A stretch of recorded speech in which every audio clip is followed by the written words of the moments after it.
हमारे इस चैनल मैथिली गंगा को लाल बटन दबाकर सब्सक्राइब करें व घंटी के निशान का बटन दबाएं ताकि सभी नए वीडियो आप तक तुरंत पहुंचे बिल्कुल मुफ्त।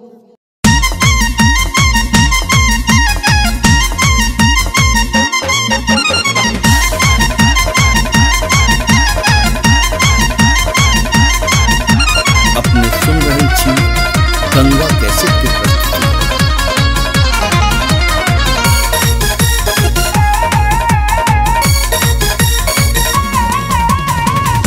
के सोलहे में उठलो जुआर देखी के छोरा सब काटो बाहर।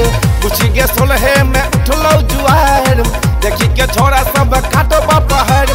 नायना कटार छौ संगम तैयार छौ, नायना कटार छौ संगम तैयार छौ। थप्पा लगे तो गाल में गाल में गाल में पखलो जे तू नारक डाल में, तोरा लो जे तू नारक डाल में।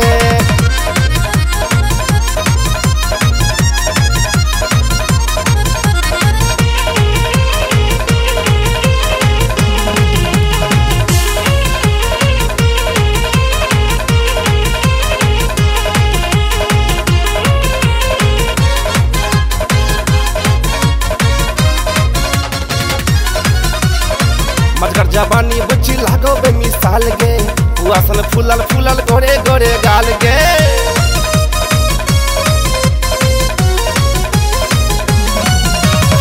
मगर जवानी बुच्ची लागो बे मिसाल गे, पुआसन फूलल फूलल गोरे गोरे गाल गे।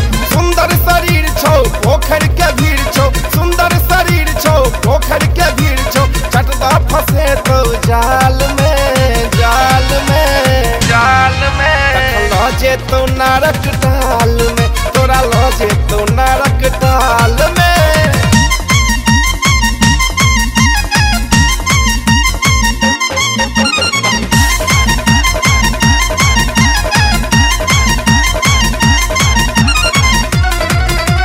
अपने सुन रहे छी गंगा कैसे की प्रस्तुति।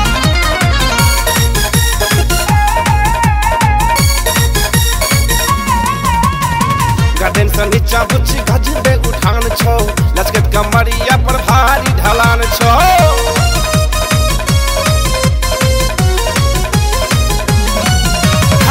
गार्डन से नीचा बुच्ची गजबे उठान छौ, लचकत कमरिया पर भारी ढलान छौ।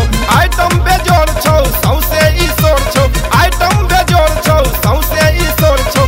बजर खसे तो माल में माल में माल में पखलो जे तू नारक डाल में, तोरा लो जे तू नारक डाल में।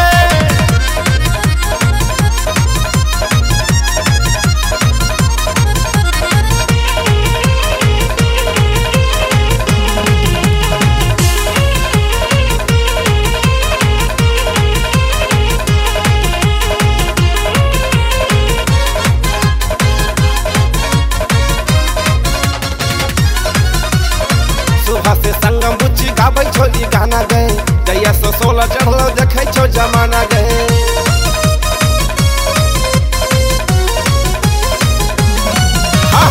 सुबह से संगम बुच्ची गाबै छौ ई गाना गए, जैया से 16 चढ़लो देखै छौ जमाना गए। मिथिला बेहाल छौ सनकत नेपाल छौ, मिथिला बेहाल छौ सनकत नेपाल छौ। तांती लागे तो हर हाल में हाल में हाल में जे तो नारक डाल में, तोरा लो जे तो नारक डाल में।